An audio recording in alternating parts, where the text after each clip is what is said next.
బంగారి, ఇంత పెద్ద సమస్య వచ్చినప్పుడు నేను కూడా ఉండాల్సింది. నేనుండుంటే నిన్నెవ్వరూ ఇలా మాట్లాడేవారు కాదు. అమ్మా, దానికి మీరేం చేస్తారులేండమ్మా. నీకు నీ కుటుంబానికి ఇంత అవమానం జరిగేదే కాదు. నీ మీద ఇలాంటి ఒక అభాండం వేసినప్పుడు మామూలుగా నువ్వు ఎదురు నిలబడి గొడవ పడతావు కదా. ఇప్పుడు మాత్రం ఎందుకు అంతా వదిలేసి వెళ్ళిపోవాలి అనుకుంటున్నావు? లేదమ్మా, నేనిక్కడ ఉండడం చాలా మందికి ఇబ్బందిగా ఉంది. నేను వెళితే ప్రశాంతంగా ఉంటారు కదా, అందుకే. లేదు బంగారి, ఈ కుటుంబానికి ఉన్న ఆస్తే నువ్వు లేకపోతే ఈ కుటుంబమే వేరులేని చెట్టులాగా ఆనవాలే లేకుండా పోతుంది బంగారి. వాళ్ళు మాట్లాడిందంతా తప్పే. దానికి నీ స్టైల్లో సమాధానం చెప్పాలి. కాస్త ఓపిక పట్టు. తప్పు చెయ్యని నువ్వు ఇల్లు వదిలిపోకూడదు. ఆలోచించి నిర్ణయం తీసుకో.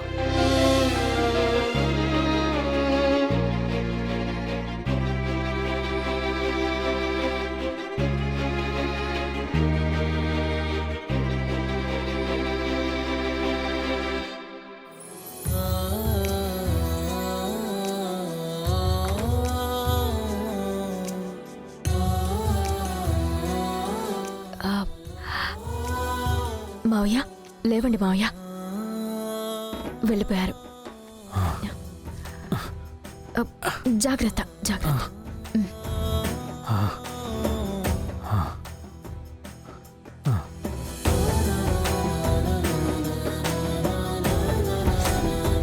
నా చెల్లి జయ, నా చెల్లిని చూడాలి, మీ అమ్మని చూడాలి. వెంటనే రమ్మని చెప్పు.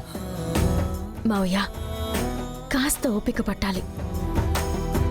కొద్ది రోజులు మీరు కోమలో ఉన్నట్టుగానే నటించాలి. మీకు నయమైనట్టు ఎవరికీ తెలియకూడదు మావయ్య. మావయ్య, ప్లీజ్, నేను మీకు వివరాలన్నీ మెల్లగా చెప్తాను. వాళ్ళొచ్చినప్పుడు మీకు నయమైనట్టయితే తెలియనివ్వకండి, ప్లీజ్.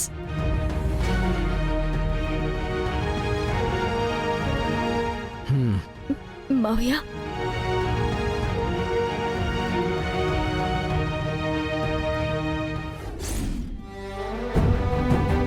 నువ్వు జయ కూతురివా? నా సొంత మేనకోడలివా? ఎలా ఎలా అమ్మా? జయ ఎక్కడా? నా చుట్టూ ఏవేవో జరుగుతున్నాయి, నాకేమీ అర్థం కావడం లేదు.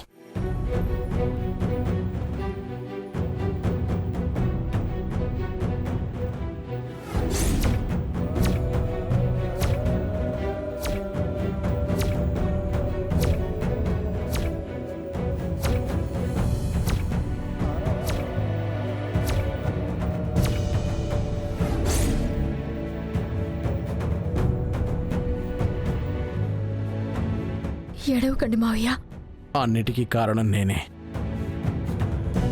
ఆ ఒక్కో రోజు నేను నోరు తెరిచి మాట్లాడుంటే ఇవాళ ఇన్ని ఇబ్బందులు వచ్చేవే కాదమ్మా.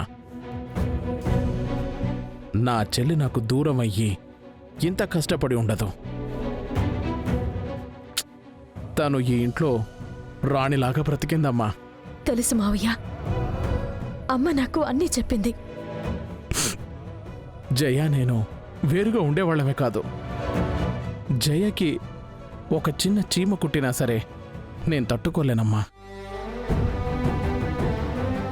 అలాంటి నా చెల్లి ఇన్ని కష్టాలు పడుతోంది. దేవుడు నాకెందుకు ఇలాంటి ఒక పరిస్థితి ఇచ్చాడో తెలియట్లేదమ్మా. నేను ఎవరికీ ఏ ఇబ్బంది పెట్టింది లేదు. అందరూ బావుండాలని అనుకున్నాను. మీ నాన్న శేషారత్నం అంటే నాకు చాలా ఇష్టమమ్మా. చాలా మంచి మనిషి. కొన్నిసార్లు నేనే మా ఇంటికి అల్లుడైతే బాగుండే అని అనుకున్నానమ్మా.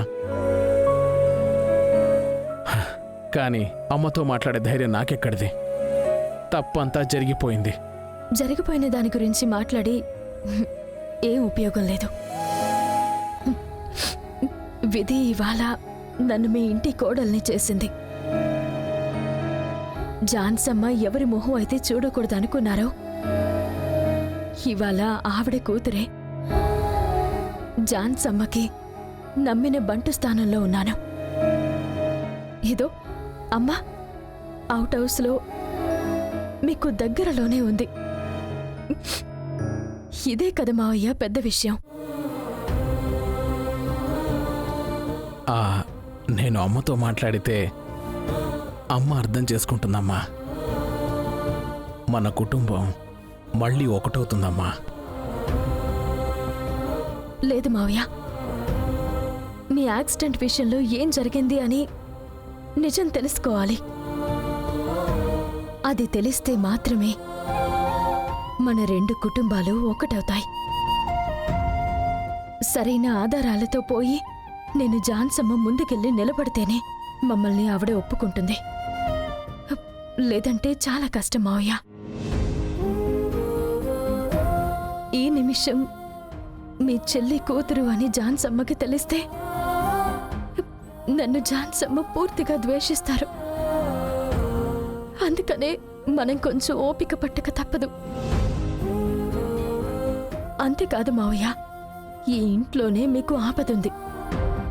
ఎవరో మిమ్మల్ని చంపాలని చూస్తున్నారు. అది ఎవరని నేను కనిపెట్టాలి. అంతవరకు మీరు కోమలో ఉన్నట్టుగానే నటించాలి మావయ్య. ప్లీజ్, నా కోసం. అలాగేనమ్మా. సరే, ఇలాగే మాట్లాడుతుంటే డౌట్ వస్తుంది. నేను వస్తాను, మీరు రెస్ట్ తీసుకోండి. అలాగేనమ్మా. బంగారి, మావయ్య, నా చెల్లితో అయినా నిజం చెప్తావమ్మా?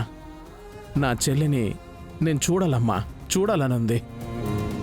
ఒకసారి తీసుకొచ్చి నాకు చూపించమ్మా. రెస్ట్ తీసుకోండి.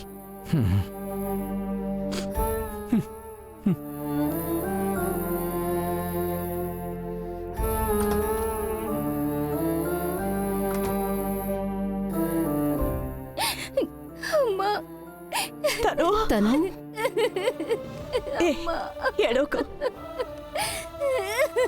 ఏడోకమ్మా, నా బంగారు తల్లి కదా, ఏడవకూడదమ్మా. ఉండు, నేను వస్తాను. ఏడవకమ్మా.